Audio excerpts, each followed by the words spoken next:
তো আল্লাহ তাআলা বলতেছে, দেখো এই বনি আদমকে তো আমি 10 মাস 10 দিন মায়ের গর্ভে রাখছি। নাকটা কিভাবে সুন্দর হয়, চোখটা কিভাবে সুন্দর হয়, কপালটা কিভাবে সুন্দর হয়, সব আমি কুদরতি হাত দ্বারা এইভাবে আমি 10 মাস 10 দিন মায়ের গর্ভে রেহেমের ভিতর রেখে আমি পালছি, বানাইছি। আর এই বান্দাকে আমি মাইরা ফেলাবো, আমি ধ্বংস করে ফেলাবো, আমার বড় কষ্ট লাগে। কথা বলছি, এই জন্য আল্লাহ তাআলা চায় না যে আপনি আমি জাহান্নামী হয়ে যাই। আল্লাহ তাআলা এটা চায় না। এই জন্য আল্লাহ তাআলা শবে বরাত দিয়েছে, এই জন্য আল্লাহ তাআলা মাহে রমজান দিয়েছে, এই জন্য আল্লাহ তাআলা জুমার নামাজ দিয়েছে। কথা বলেন ঠিক কিনা? এরপর কপাল পরা যদি কপাল পরাইয়া জাহান্নামে যায়, এই দোষ কার? এই দোষ কপাল আর যার কপাল তার। কিন্তু আল্লাহ তো চায় না, আল্লাহ চায়, আল্লাহ তাআলা চায় না। আল্লাহ তাআলা রমজান দিয়া পুত পবিত্র বানাইয়া নিতে চায়। আল্লাহ তাআলা বলতেছে, তোমরা 30টা দিন পাক্কা ইরাদা করো।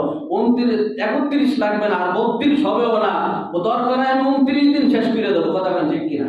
দরকার হয় 30টা পুরো না, 29ই শেষ করে দেবো। ওয়াদা দেওয়া 29টা বা 30টা রোজা যে ব্যক্তি রাখতে পারবে, আমি আল্লাহ তাআলা বললাম ওর জীবনের শুধু 1 বছরে না, তামাম জীবনের সমস্ত গুনাহগুলো মাফ কইরা পুত পবিত্র বানায়া আমি আল্লাহ তাআলা আরেকটা চাঁদ উঠাইয়া, যেটাকে বলা ঈদুল ফিতরের চাঁদ, এই চাঁদ উঠাইয়া ওকে জান্নাতের সার্টিফিকেট দিয়া, টিকিট দিয়া সোজা জান্নাতে ঢুকাই দেবো। বলেন সুবহানাল্লাহ।